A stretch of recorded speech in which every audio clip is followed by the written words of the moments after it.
Hi everyone, it's Alicia Morrow with Radiant Possibilities, and we're going to make a delicious Chipotle corn chowder. This is a really simple, easy soup. It takes about 5 minutes from start to finish to make. It's really comforting, warming.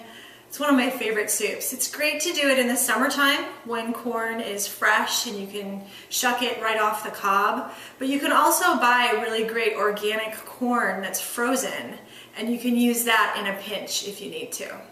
So all that's really needed today is a blender, and I'm using a Vitamix. However, this recipe you don't really need a high-powered blender for. You can use a more basic blender if that's all you have. So this is what we're gonna do. I've got my corn here in this bowl, and we're gonna add it right into this blender. This is, it's February right now, so I'm using frozen corn. And this is 2 16-ounce bags of frozen corn. This will make enough soup, more than enough soup for 4 people. This is a really filling, delicious soup. So I'm so excited to share this with you. Okay, so we've got our corn.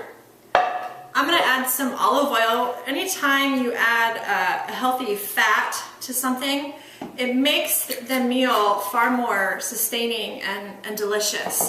Fat also helps the flavors to stay on your tongue and your palate longer, so you can really kind of savor and enjoy them.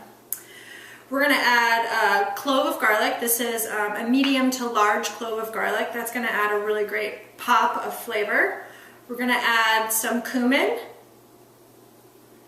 We're gonna add some thyme. And we're gonna add our Chipotle seasoning. Chipotle seasoning is actually quite spicy. Chipotle is essentially a smoked jalapeno, smoked and dried jalapeno. So this is technically not a raw product, but as you can see, I added just a pinch. It's really to add a really great smoky, spicy flavor to this corn chowder. If you're somebody who doesn't like spicy, just take the Chipotle out. If you're somebody that loves spicy, you could add a little bit more, or you can even add a little cayenne pepper to this. That'll make it really spicy and add a great pop of flavor.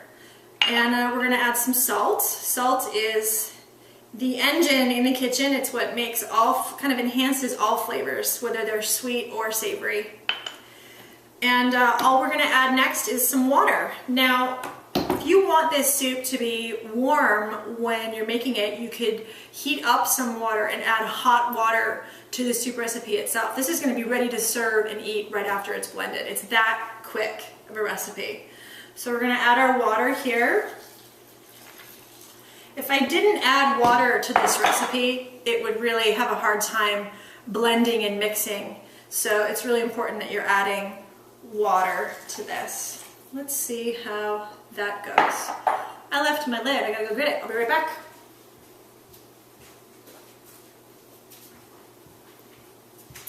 Okay, we got our lid.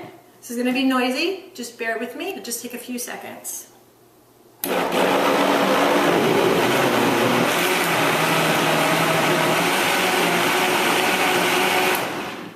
Now, I kind of like my corn chowder to have a little bit of texture to it. So I'm going to blend it a little bit like I just did, and I'm going to check the texture and be sure that it's what I want. Yeah, it's creamy and smooth, but there's some chunks in there, so I actually get a little bit of texture as I'm eating it. I think that that's the best way to enjoy a corn chowder. Got this beautiful bowl here. We're just going to fill this bowl with our chowder. You can see that texture as I'm pouring it. Gorgeous, gorgeous, gorgeous. This is actually enough soup to maybe feed as many as 6 people. I'm going to top this with some pretty green onions. And we're also going to top it with some bell pepper. You could top this with tomatoes, some diced or minced jalapeno, whatever floats your boat. Look at this gorgeous dish, Chipotle corn chowder. Hope you guys enjoy it. Thanks for watching.